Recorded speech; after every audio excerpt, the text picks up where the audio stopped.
కొత్త ఆటోలకు పర్మిట్లు మంజూరు చేసినందుకు తెలంగాణ ఆటో డ్రైవర్స్ జేఏసీ రాష్ట్ర ప్రభుత్వానికి కృతజ్ఞతలు తెలిపింది. హైదరాబాద్ బషీర్బాగ్లో సీఎం రేవంత్ రెడ్డి, మంత్రి పొన్నం ప్రభాకర్ చిత్రపటాలకు సంఘం అధ్యక్షుడు సలీం, ఆటో డ్రైవర్లు పాలాభిషేకం చేశారు.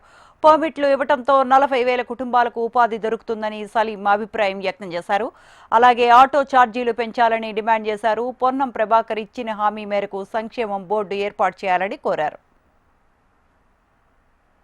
ఆటో వెల్ఫేర్ అసోసియేషన్ అధ్యక్షుని ఈ రోజు మా అందరు ఆటో డ్రైవర్ల తరఫున గవర్నమెంట్ రేవంత్ రెడ్డి సాబ్ కి ఇంకా పొన్నం ప్రభాకర్ సార్ కి పాలాభిషేకం చేసి వాళ్ళు మాకు ఇచ్చిన పర్మిట్లు వాళ్ళ కోసం మేము కృతజ్ఞతలు తెలుపుతున్నాము.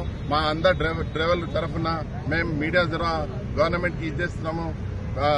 ఈ పర్మిట్ల విషయంలో మీరు మంచిగా స్పందించి 40,000 పర్మిట్లు ఓపెన్ చేసి 40,000 ఫ్యామిలీని ఉపాధి దొరికినట్టు మీరు మా డ్రైవర్ల కోసం పనిచేసినారు. మీకు చెప్తూ ఇంకా వేరే విషయాలు కూడా 12,000 నెలకి సంవత్సరానికి ఇస్తారని, మళ్ళా ఆటోమీటర్ ఛార్జీలు పెంచుతారని మీ మీద మాకు నమ్మకం ఉంది.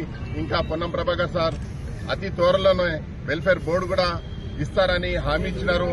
మేము పొన్నం ప్రభాకర్ సార్కి కృతజ్ఞతలు తెలుపుతూ వాళ్ళకి ధన్యవాదాలు చెప్తున్నాం.